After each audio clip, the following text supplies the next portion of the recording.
네, 굿모닝 인포맥스 함께 하고 계십니다.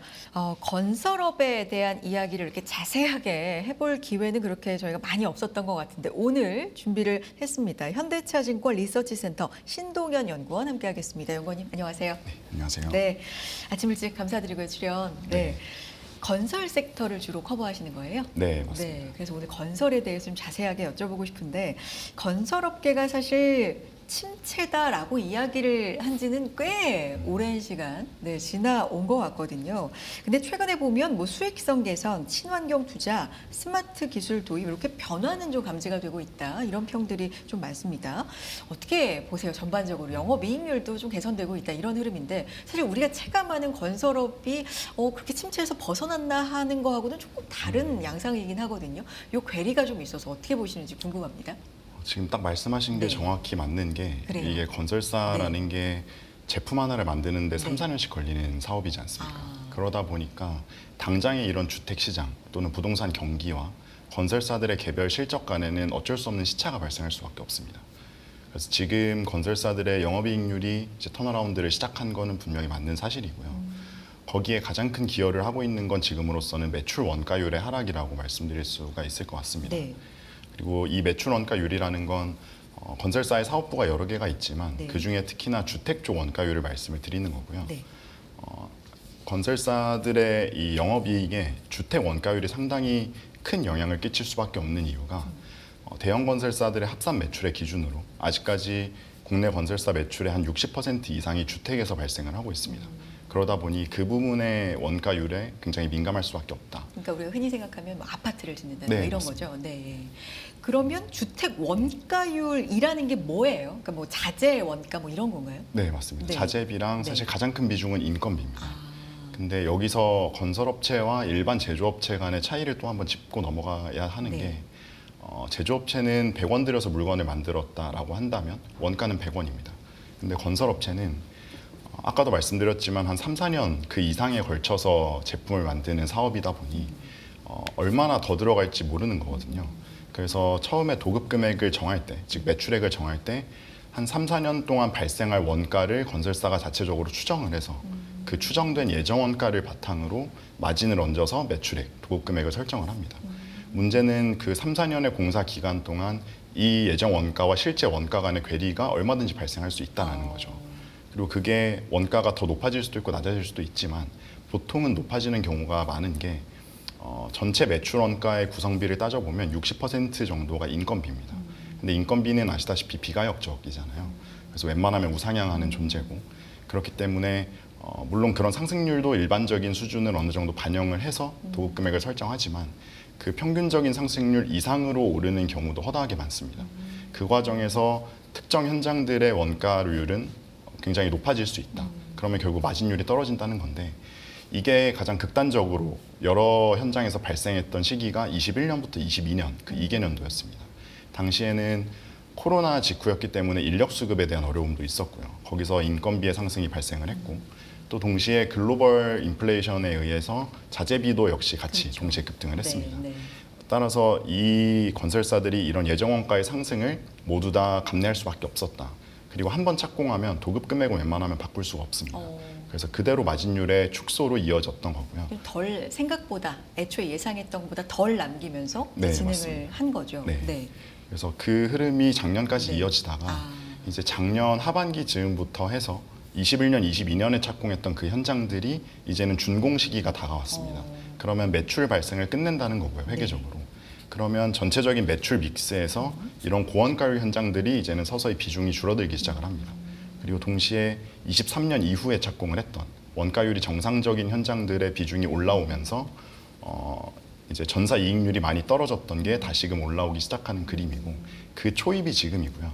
이제 올해 하반기를 기점으로 해서 내년과 후년까지는 계속 이렇게 우상향하는 그림이 나타날 것으로 예상을 하고 있습니다. 그러면 이제 사실 얼핏 생각했을 때 자재라든가 이런 것들이 가격이 떨어졌다 이런 건 아닐 텐데 그러니까 21년, 22년에 워낙에 높은 인플레이션 상승률도 겪고 인력 수급의 어려움 때문에 인건비도 오르고 이제 요 시기에 어려웠던 그 국면을 이제 한 3, 4년 지나면서 지금부터 턴어라운드 되는 요길 맞았다라고 보면 되는 거군요. 네, 맞습니다. 아, 그렇군요. 여기에다가 이제 건설주는 사실 정책과도 굉장히 좀 밀접한 섹터잖아요. LH를 중심으로 한 공공주택 공급 확대 정책도 좀 본격화되면서 이것도 건설주에 좀 영향이 있나 싶긴 한데 영향이 있습니까? 네, 물론 당연히 영향이 있고요. 네. 이렇게 공급 확대 정책이 발표가 네. 된다면 일단 건설 업종 전반에 대해서는 확실히 호재로 작용을 합니다. 나쁠 건 전혀 없습니다. 다만 개별 종목 단으로 내려갔을 때 그런 공공주택 발주 증가의 수혜를 누가 더 볼 것인가에 대해서는 확실히 갈리는 편이고요.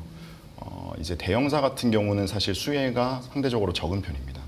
왜냐하면 공공주택이라는 건 그 특성상 분양가가 상한이 걸려 있는 사업이고 그렇기 때문에 그 분양 대금을 가져와서 그 안에서 건설사들에게 네네. 시공비를 지급을 해야 되니까 시공사 입장에서도 높은 마진을 공격적으로 요구할 수가 없는 사업이죠. 그렇기 때문에 수지 타산의 문제로 인해서 대형사들은 상대적으로 좀 적극적이지 않은 편이고 오히려 그 아래 중견사 정도 되는 레벨의 건설사들이 좀 적극적으로 이런 공공주택 사업에 뛰어들고 있는 모습이고요. 뭐 종목으로 말씀을 드리면 제 커버리지 중에 금호건설이라는 곳이 있습니다. 금호건설이 대표적으로 LH 물량을 많이 하는 건설사고 작년 주택 매출의 40% 정도가 LH향에서 발생을 했습니다. 그래서 실제로 지금도 그런 LH 발주가 작년 대비 올해 늘어나고 있고 상반기 대비 올해 하반기에 더 늘어나고 있는 추세이기 때문에 금호건설 역시도 내부적으로 그런 공공주택 향 영업에 좀 더 박차를 가하고 있는 것으로 확인이 되고 있습니다.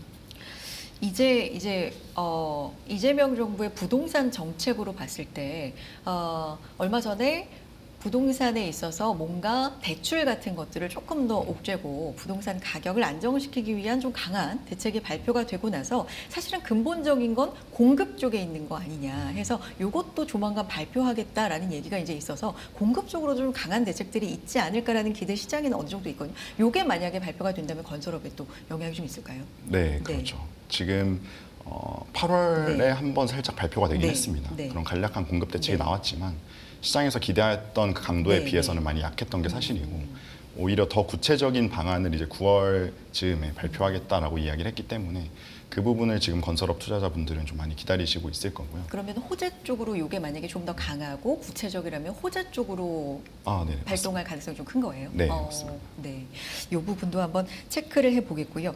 재건축 재개발 관련 규제가 좀 단계적으로 완화되면서 요거는 또 건설 업종에 어떤 영향이 있을까요?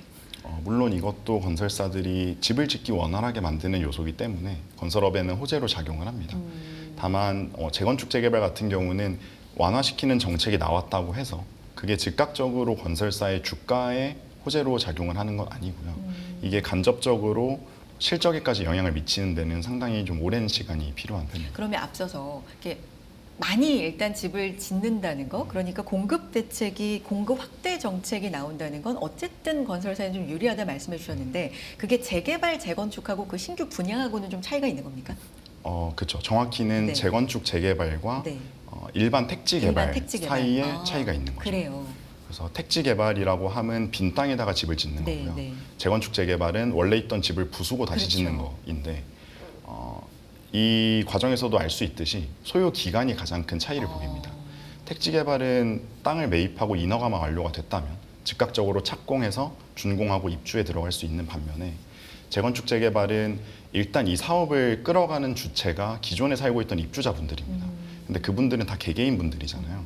그래서 그분들이 하나의 조직을 결성하는 추진위원회부터 조합 설립까지 걸리는 시간도 굉장히 길고 그 중간중간에 받아야 될 인허가의 종류도 굉장히 많습니다. 그리고 그게 다 완료가 돼서 시공사가 정해졌다고 하더라도 그 시공사가 이제 본격적으로 집을 짓겠다라고 하는 사업 시행 인가도 추가로 받아야 되고요. 그 이후에 관리 처분 인가 그리고 기존 입주자의 이주, 건물의 철거 이런 부수적인 프로세스가 너무 많이 남아 있기 때문에 일반 택지 개발과는 그 걸리는 기간에 있어서 굉장히 큰 차이를 보인다라고 말씀드릴 수 있을 것 같습니다. 보통 이제 뭐 재개발 재건축하면 짧게는 뭐 한 3년, 근데 이렇게 끝나는 건 거의 없고 거의 막 10년 이상 걸리는 것도 있기 때문에 요 차이, 일단 기간 차이가 가장 크다라는 네, 맞습니다. 말씀이시고요. 건설업이랑 그러면 부동산 시장이 당연히 연결이 좀 깊을 수밖에 없겠다라는 생각 속에서 그러면 아파트 거래량하고 좀 보겠습니다. 주요 건설사들이 브랜드 아파트를 상당히 좀 많이 짓잖아요. 네. 네. 요 아파트 매매 거래량, 요게 거래량이 이제 부동산 시장이 얼마나 활발한가를 보여주기도 하고, 뭐 시장의 활황, 뭐 침체기 이런 걸 이제 지표로 보여주기도 하는데 건설업과는 어떤 연관이 있습니까? 일단 네. 굉장히 멀지만 간접적으로 분명한 영향을 미친다. 멀어요? 멀긴 멀어요? 그 오. 중간중간에 또 과정들이 많습니다.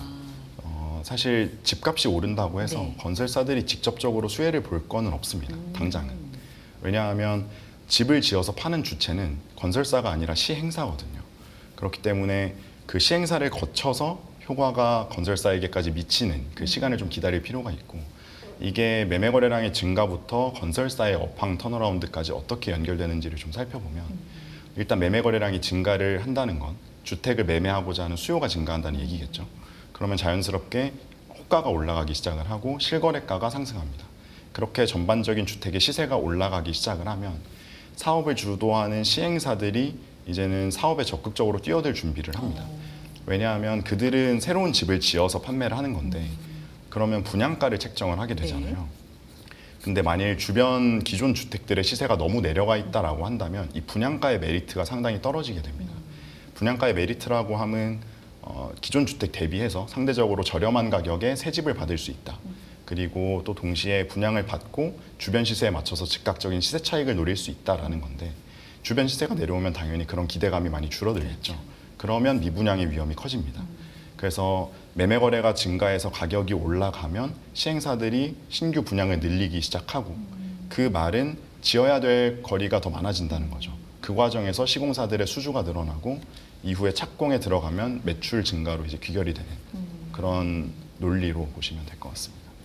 여기에다가 이제 앞서서 건설업에 좀 변화가 있다라고 말씀드렸던 것 중에 하나가 친환경 투자거든요. 최근에 보면 뭐 탄소 배출량을 줄일 수 있는 공법을 사용한다든가 뭐 이런 여러 가지 분야에서 새로운 투자를 하고 있다. 뭐 이런 건데, 이게 이제 돈을 버는 게 아니라 이제 투자긴 한데 건설업에 좀 어떤 바람이 불고 있는 거예요? 다른 업종과 마찬가지로 사실 건설사도 피할 수 없는 흐름인 것 같고요. 친환경. 네. 그래서 건설사는 크게 두 가지 방향으로 접근하는 걸로 좀 정리하면 될 것 같은데, 일단 첫 번째는 본인들의 그런 공정 과정에 있어서의 탄소 배출을 줄이는 겁니다. 그리고 대표적으로는 친환경 자재를 쓰는 게 있겠죠. 뭐 저탄소 공법으로 제조된 시멘트나 콘크리트를 쓴다든지 철근을 사용하는. 그럼 좀 가격이 올라가는 거 아니에요? 맞습니다. 그래서 사실 이 방법은 네. 급진적으로 당장 많이 비중을 늘리기는 어렵습니다. 그리고 당장 그런 공법으로 만들어지는 과정에서 그런 시멘트사나 철근사들의 원가 부담도 상당히 크거든요. 그렇기 때문에 경제성이 아직까지는 높지 않다라는 점에서 그런 자재의 수급 자체가 굉장히 타이트합니다. 그래서 건설사는 그것보다는 당장 저희가 체감할 수 있는 건 오히려 이런 친환경 자재나 친환경 에너지원을 만들어내는 공장을 짓는 쪽으로 접근을 하고 있습니다. 그러니까 두 가지 말씀해 주셔서 정리해 보면, 이게 그런 친환경 자재를 사느냐, 네. 그걸 생산하는 공장을 만드느냐, 지금 이 말씀이에요? 네, 맞습니다. 그럼 어떤 차이가 있는 거예요? 뭐 차이라고 네, 한다면 공장을 만드는 게 더 경제적으로 좋다, 뭐 이런 말씀인가요? 사실 건설사들의 실적만 놓고 보면 네. 그게 더 이득이죠. 왜냐하면 건설사는 어쨌든 수주가 늘어나는 거기 때문에 그 부분에서 돈을 벌지만, 말씀하신 것처럼 친환경 투자, 자재를 친환경으로 교체하는 데에는 불가피하게 비용이 들어갈 수밖에 없습니다. 그렇기 때문에 실적에는 이제 후자 케이스가 더 도움이 된다라고 볼 수가 있고, 또 둘의 차이라고 한다면 앞에 자재를 쓰는 건 내가 발생하는 탄소를 줄이는 것이라면, 이제 뒤에 말씀드렸던 거는 남이 발생하는 탄소를 줄일 수 있게 도와주는 거라고 생각을 하시면 될 것 같아요. 그래서 실제로 글로벌리하게 지금 친환경 에너지원에 대한 플랜트 발주가 늘어나고 있는 추세이고, 그래서 건설사들도 해외로 나갈 때 이런 친환경 플랜트의 비중을 조금씩 늘려가고 있습니다. 뭐 가령 블루 암모니아나 그린 암모니아, 블루 수소, 그린 수소, 아니면 LNG, 천연가스 이런 것들도 있을 수 있고요. 이런 플랜트가 늘어날수록 건설사들의 수주할 거리는 점점 더 많아지는 거죠. 수주 활로 하나가 더 개척이 되는 네, 어떤 맞습니다. 그런 의미로 볼 수가 있겠네요. 여기에다가 이제 리스크 부분을 좀 여쭤봐야 될 텐데, 사실 건설 쪽에서 최근에 보면 뭐 안전 부분이라든지 노동법 이런 것들은 굉장히 좀 부담이다. 그러니까 흔히 노무 리스크가 좀 확대된다 이런 분석들도 좀 나오더라고요. 이제 그 중에 하나가 건설 현장의 고령화, 뭐 인력 부족이 심각한 사회 문제로 대두되고 있다. 여기에다가 이제 노란봉투법에다가 뭐 중대재해처벌법 이런 것까지도 조금 뭐 인력 부분에 있어요. 그러니까 사람을 쓰는 부분에 있어서 건설업에는 너무 부담이 되는 게 아닌가 뭐 이런 거거든요. 좀 하나하나 좀 짚어볼까요? 일단은 고령화, 뭐 인력 부족 문제 이건 어떻게 보세요? 심각하죠. 사실 그래요. 체감이 직접적으로 되고 있다라고 현업자분들도 말씀을 그래요. 하시고 다만 안타깝게도 이걸 당장 타개할 수 있는 방법은 크지 않은 게 사실인 것 같습니다. 그래서 건설사들은 일을 어떻게든 그래도 효과를 좀 줄여야 하다 보니까 그 방법으로 뭐 일부 설비를 자동화시킨다든지 아니면 국내 인력 수급이 부족할 때 외국인 수급으로 인력을 대체해서 그들을 이제 교육시켜서 국내 건설 현장에 투입을 한다든지. 이미 좀 그러고 있죠, 많이. 네, 지금 네, 비중이 네. 굉장히 빠르게 늘어나고 네. 있습니다. 이제 그런 방법들을 쓰고는 있지만 뭐 그럼에도 인력난이 아직 충분히 해소됐다라고 말하기는 좀 어려운 상황이고요. 단기적으로는 그래서 어렵기 때문에 차라리 장기적인 관점에서 접근을 해보자라고 생각을 해서 건설사들은 지금 주택 모듈러 기술이라는 것도 같이 연구를 하고 있습니다. 이거는 말 그대로 공장에서 집을 찍어낸 다음에 그 조립들을 그 파츠들을 가져와서 건설 현장에서는 조립만 수행을 하는 거죠. 그러면 공사 기간도 굉장히 줄일 수 있을 뿐더러 이 인력이라고 하면 공장을 돌리는 인력만 필요하기 때문에 인력 수급에 대한 문제도 굉장히 크게 줄일 수가 있습니다. 그리고 동시에 모듈러가 넓게 이제 확대 적용이 된다면 전체적인 원가가 내려가는 효과가 발생을 해서 아무래도 수요자 입장에서도 좀 고분양가가 해소되는 그런 결과를 낼 수도 있겠죠. 다만 이거는 지금의 규제라든지 아니면 기술력의 한계 같은 것들로 인해서 본격적으로 아파트 시장에 진입을 하지는 못한 상황이고 굉장히 긴 호흡으로 건설사들이 투자를 진행하고 있는 상황입니다. 그럼 이 모듈화라는 건 아직 적용은 안 되고 있고 이제 시도나 뭐 연구 개발을 지금 하고 있는 상황이에요? 적용도 되고는 있습니다만 되고는 있어요? 이런 아파트 정도의 고층 건물을 짓기는 아직은 법적으로는 어렵습니다. 그렇기 때문에 낮은 뭐 전원주택을 지을 때는 충분히 모듈 주택도 많이 판매를 하고 있고 해외에서 플랜트를 지을 때 공장을 지을 때는 규제가 없는 지역이라면 모듈화를 뭐 일정 비율 이상 적용을 해서 공기를 단축시키는 것도 지금은 좀 충분히 확인할 수가 있습니다. 그렇군요. 또 하나 이제 아까 말씀드렸던 중대재해처벌법 시행 때문에 건설 현장의 이제 안전 관리가 조금 더 확대되고 강화되고 뭐 이럴 필요성이 이제 생긴 건데 사실 안전 관리 너무 중요하죠. 근데 대표적으로 약간 좀 정말 현장 좀 약간 위험이 많다 하는 게 이제 건설 현장이기 때문에 더 안전 관리 쪽으로 투자가 돼야 되는데 이게 너무 안전 관리 중요한 거지만 기업 입장에서는 비용이 또 추가로 들어가는 거기도 하고 어쨌든 리스크잖아요. 이 부분은 어떻게 되고 있어요? 맞습니다. 사실 이게 가장 안타까운 부분이죠. 안전 사고는 당연히 건설사 역시도 발생시키지 않으려고는 그렇죠. 하지만 네. 그걸 위해서 지금 계속해서 해오고 있는 노력이 뭐 현장에서 아침마다 안전교육을 매일 실시를 한다든지 아니면 현장에 배치되는 안전관리자의 인력 수를 늘린다든지 하는 노력은 계속해서 지금 수년간 시도를 하고 있습니다. 다만 그렇다고 해도 일반 건설 근로자분들과 안전관리자분들의 1대1 매칭이 되지 않는 한 이론적으로 100% 사고 예방은 사실 불가능하거든요. 그리고 그 100% 1대1 매칭이라는 것도 사실 현실성이 없는 얘기죠.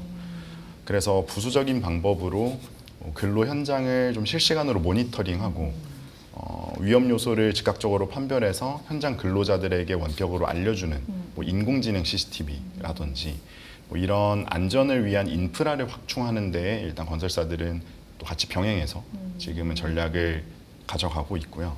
또 외국인 근로자가 아까 많아졌다고 말씀을 드렸는데 이제 그분들은 아무래도 의사소통에 있어서는 그렇죠. 상대적으로 덜 원활하다 보니 그분들을 위한 외국어 문구들로 이제 안전 문구들을 배치해 놓는다든지 아니면 그들에게 기본적인 한국어 교육을 시킨다든지 이런 노력도 지금 같이 병행을 하고 있는 상황입니다. 알겠습니다. 자, 이런 부분들, 뭐 리스크 부분, 기회 이렇게 좀 짚어봤는데 해외 진출도 활발해지고 있다. 이런 얘기도 좀 긍정적인 얘기로는 들리는데 주요 건설사들 해외 진출 전략은 지금 어떻게 진행되고 있어요? 이 얘기를 하려면 상당히 옛날 얘기를 먼저 해야 될 것 옛날 같아요. 얘기 언제로 갑니까? 한 2005년쯤부터 2010년대 초반까지 네. 이제 국내 건설사들의 중동 진출이 굉장히 활발하게 이루어졌습니다. 물론 그 전에 80년대 한 번 있었지만 규모가 절대적으로 크진 않았고요. 이 2000년도 중후반부터 2010년대 초반까지 역사적으로 가장 높았던 해외 수주를 기록을 할 만큼 적극적으로 중동 진출을 시행을 했었는데 주로 어디 갔던 거예요? 주로 사우디나 뭐 아. 카타르 이런 산유국 중심이었습니다. 네. 근데 문제는 그 당시는 국내 건설사들이 단독으로 해외 업체를 끼지 않고 단독으로 중동 시장에서 공사를 진행한, 그리고 이 정도로 많은 프로젝트를 동시에 진행한 첫 번째 케이스였습니다. 그러다 보니까 그때 섣불리 수주했던 그 프로젝트들에서 하나하나 이제 손실이 발생하기 시작을 합니다. 아무래도 앞서 말씀드렸던 그 예정 원가를 추정할 때 약간은 지금에 비해서는 노하우가 부족했던 게 아닌가라고 생각이 되고요. 그러다 보니 공사를 진행하면 할수록 실제 원가가 예정 원가를 뛰어넘기 시작을 하고 결국에는 적자를 보면서 공사를 수행할 수밖에 없는 게 수년간 이어졌던 거죠. 그래서 그때를 기점으로 국내 건설사들의 대부분이 중동 시장에서 바로 발을 뺍니다. 그리고 유일하게 남아있던 곳들이 이제 삼성그룹과 현대그룹의 건설사들 네. 정도만 남아있고 나머지는 다 비중을 줄였습니다. 네. 그게 2020년 정도까지 이어지다가 코로나를 기점으로 다시 해외 수주가 증가하고 있고 지금도 말씀하신 것처럼 늘어나는 추세이고요. 과거에 학습했던 경험이 충분히 있기 때문에 지금 건설사들의 해외 수주 트렌드를 보면 금액 자체를 절대적으로 늘리는 데 집중하기보다는 하나하나의 수익성을 조금 더 엄격하게 관리하는 데 집중을 하고 있습니다. 그래서 당시에는 우리가 가격 경쟁력을 통해서 어떻게든 입찰을 들어가서 무조건 수주를 양으로. 따내자. 네. 그렇게 접근을 했다면 지금은 내부적인 리스크 조직도 굉장히 탄탄하게 갖추고 있고 입찰을 진행하는 시점부터 우리가 타겟하고 있는 마진율에 도달하지 못할 것 같다라고 추정이 되면 과감하게 입찰 자체를 안 해버리는, 그렇군요. 수주를 못하는 한이 있어도 들어가지 않는 식의 좀 엄격한 선별 수주를 진행을 하고 있습니다. 알겠습니다. 주가 얘기도 조금 듣고 싶어서 이 얘기도 좀 여쭤봐도 건데 이제 대표적으로 예를 들면 현대건설 주가를 좀 보면 올해 들어 많이 올랐잖아요. 네. 올해 들어 현대건설 주가만 보면은 100% 넘게 뭐 한 140, 150 이렇게 가까이 오른 그 계산도 있는데 근데도 PBR이 한 배가 안 된다. 그러면 이것만 봐도 어쨌든 얼마나 좀 건설업 전체가 전체 주식시장에서 약간 저평가되어 있는지의 방증이 아닌가 뭐 이런 얘기도 있긴 있거든요. 근데 현대건설이 왜 올랐는지를 보면 이게 건설업 때문인가 이것보다 이제 원전에 대한 하나의 또 어떤 대장 역할을 할 수 있지 않을까 이런 기대감이었잖아요. 지금 건설주 전반적으로 주가 측면에서는 어떻게 봐야 됩니까? 사실 하반기는 저는 좀 보수적으로 보고는 있습니다. 그러니까 그렇게 좋지는 않을 것이다. 네, 그렇죠. 그래서 그래요? 올해 상반기 동안에는 네. 뭐 현대건설을 비롯해서 대부분의 건설사들의 주가가 상당히 많이 올랐습니다. 맞아요. 그리고 현대건설도 마찬가지로 한 3월 중순에서 말 정도까지는 주택 시장이 이제 실적이 좋아질 거다라는 기대로 올랐던 거고요. 그 이후로는 원전에 대한 프리미엄이 상당히 많이 부여가 된 게 사실입니다. 네. 근데 이 원전에 대한 프리미엄이 붙을 수 있는 데에는 본업에서의 실적 개선이 충분히 예상됐기 때문이었거든요. 본업에서 걱정할 게 없으니 이제는 원전주로 보겠다라는 논리였는데 2분기 실적을 보시면 아시겠지만 이제 뭐 현대건설이 자회사 현대엔지니어링의 안전사고 관련된 비용들도 있었고 그리고 해외에서 작년 말에 빅베스를 진행을 했지만 이제는 별도로 현대건설이 진행하고 있는 현장에서의 해외 비용이 또 일부 발생을 했습니다.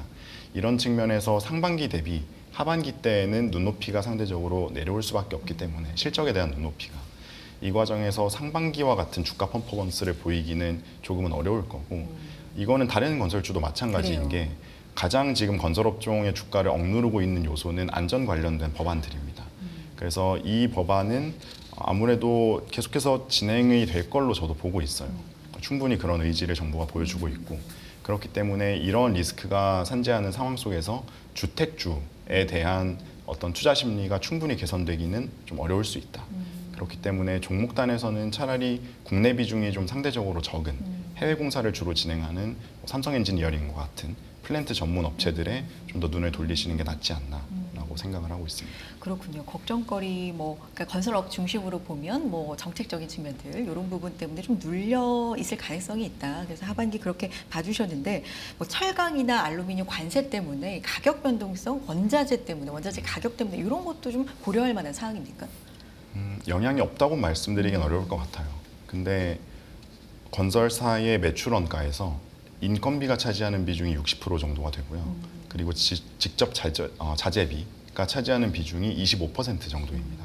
그래서 상대적으로 비중이 좀 적기 때문에 그런 뭐 철강에 붙는 관세라든지 이런 자재비의 상승 자체가 2021년과 22년과 같은 그런 굉장히 드라마틱한 원가 상승을 야기시킬 가능성은 좀 제한적이다. 인건비가 60%예요?